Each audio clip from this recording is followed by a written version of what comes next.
the pound. When the news of Napoleon's defeat finally arrived, stocks soared. Britain was now the undisputed ruler of Europe, and Rothschild ruled England. The already dominant British Empire grew even more aggressive. Her troops and bureaucracy spread across the globe. The sun never set on Britannia's holdings. The banking cartel funded, in fact, since about 1800, they have funded both sides of almost every war. And, of course, they're getting the interest off of the loans that they've given the various governments and the wars that they have actually helped stimulate and create. By 1900, Germany was a rising force and a leader of the Industrial Revolution. World War I, for instance, there was absolutely no reason to have World War I, except that it was an ideal opportunity for the banking cartel to make a pile of money by funding both sides of that particular war. On June 28, 1914, the heir to the Austrian-Hungarian throne, Archduke Franz Ferdinand, was assassinated while traveling in a motorcade.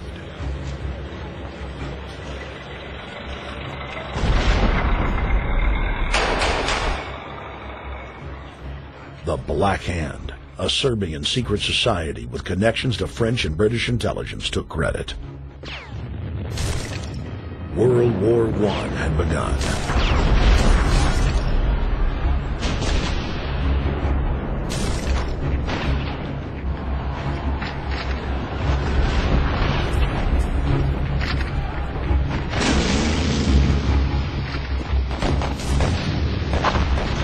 Armaments companies financed by Rothschild-controlled banks in Germany, France, England, and Austria bankrolled all the factions.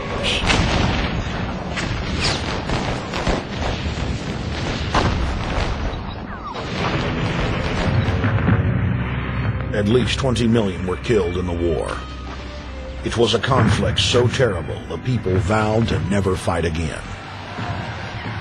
They dubbed it the War to End All Wars. Question is, why did they want war? Well, first of all, is money and power. But secondly, they wanted to create the League of Nations. They had this in their plans all along, and as a consequence, once the war was over or about to be over, they began to formulate this idea of a League of Nations so this would never ever happen again. Hundreds of years of practice made the British experts at hiding their empire behind puppet governments and councils. In the name of stopping all future conflicts, they proposed that countries would join a League of Nations. Their true intention was for the League to serve as a framework for world government.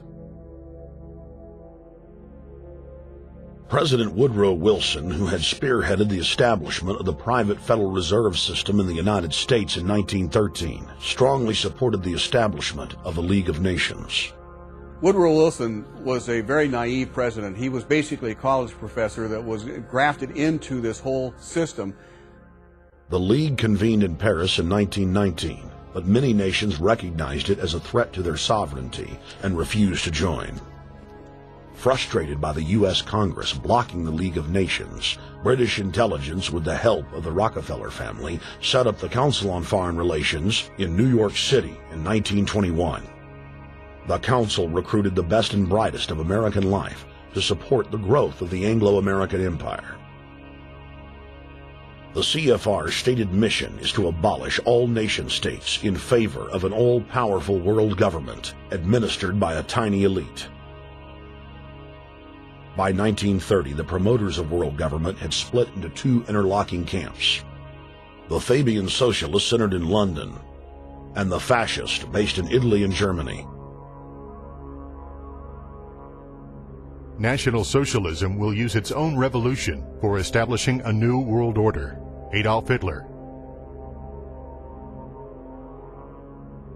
Supporters of the fascists in the United States and England believed that the military should be used to quickly transform the world into a new world order, while the more sophisticated practitioners of globalism stated that incrementalism was the sure path to world domination.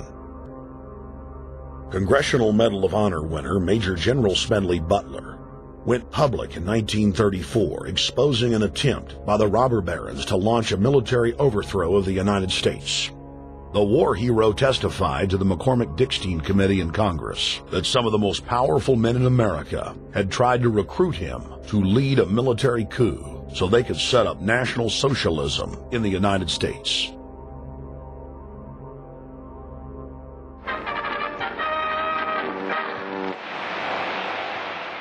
I appeared before the Congressional Committee, the highest representation of the American people, under subpoena to tell what I knew of activities which I believe might lead to an attempt to set up a fascist dictatorship.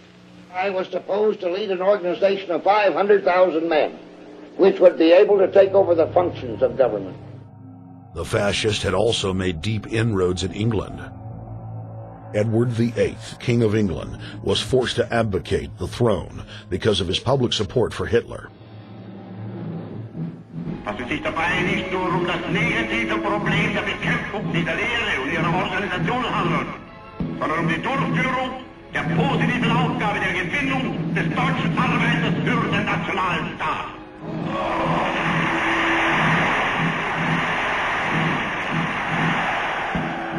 Though the German-led fascist camp was strong, the Fabian Socialist Bloc was able to maintain control of the U.S., Russia, and England.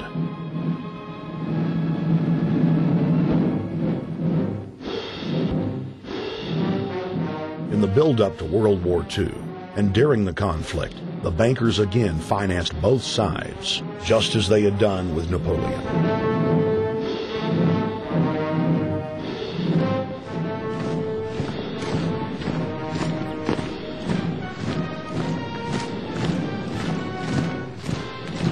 With the rise and fall of the Third Reich, Europe lay in ruins.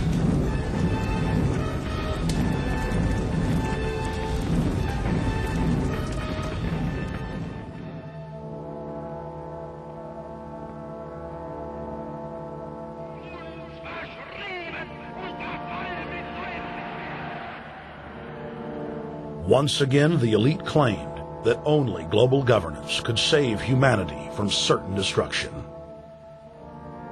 And this time, the elite would succeed in setting up their world body.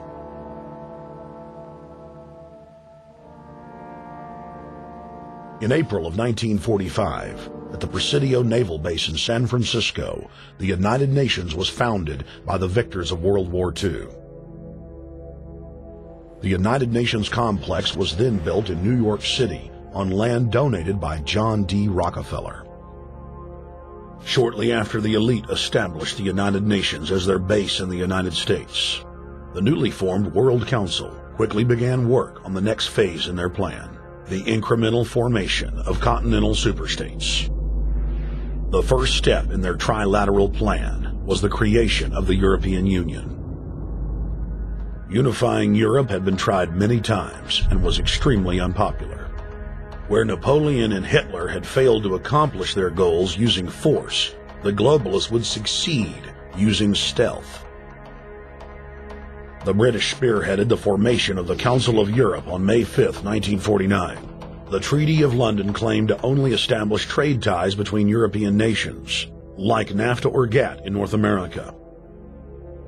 Its true intention was the formation of a European superstate.